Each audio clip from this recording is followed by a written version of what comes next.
गौआ के बिचाए कुआना पतलवा जे पनिया पतलवा जे पनिया हो बहिनी गेडुली पकड़ी सीतारो वै नयन आंसू गिरई नयन आंसू गिरई हो।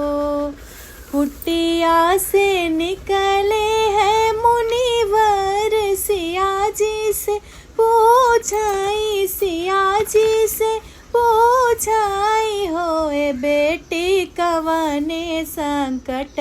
तोहरे जियरात काहे बिना रोई हो ए बेटी कवने संकट तोहरे जियरात काहे बिना रोई हो। किया सुधी आई बेटी मैया तकिया सुधी बाबा तकिया सुधी बाबैया हो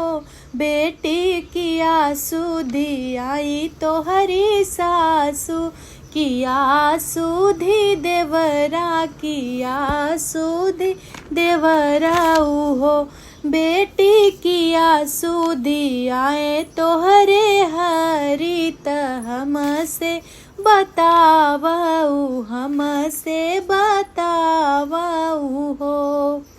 झरी झरी रोवाई सीता त गुरुजी से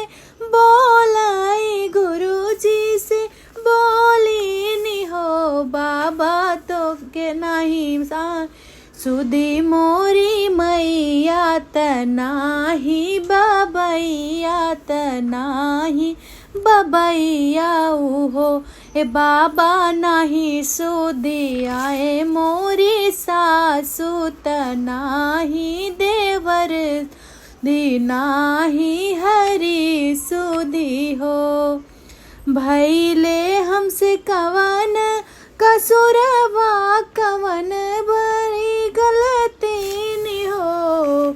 भैले हमसे कवन कसुरवा के बने बने भटके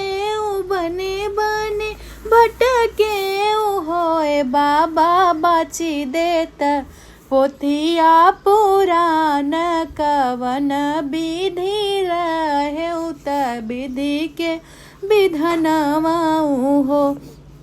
बाबा बाची देत विधि के विधान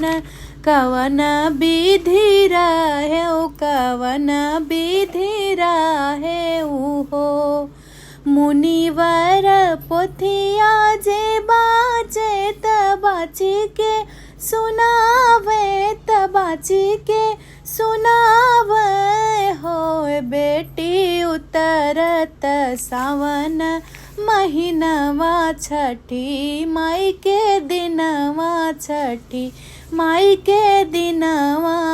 हो ए बेटी छठी माई के विधि से मनावौ ललन सुख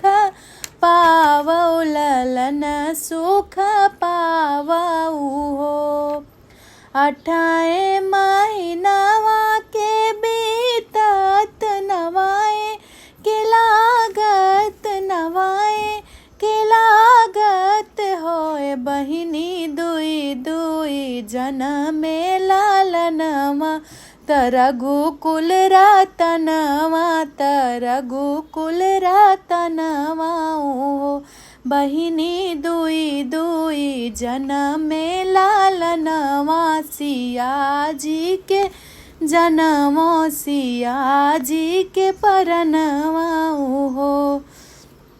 बाजई आनंद बधैया त ऋषि मुनि हर साई ऋषि मुनि हर साई होए बहिनी देवतन फूल बरसावै सोहर सब गावई हो बहिनी देवतन फूल बरसावो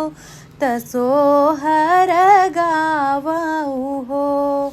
जैसे तू छठी माई हम का दे हो दुई ललनवा दे हो दुई ललनवा हो छठी माई सब दुखिया के भरू गोदिया ललन धन दे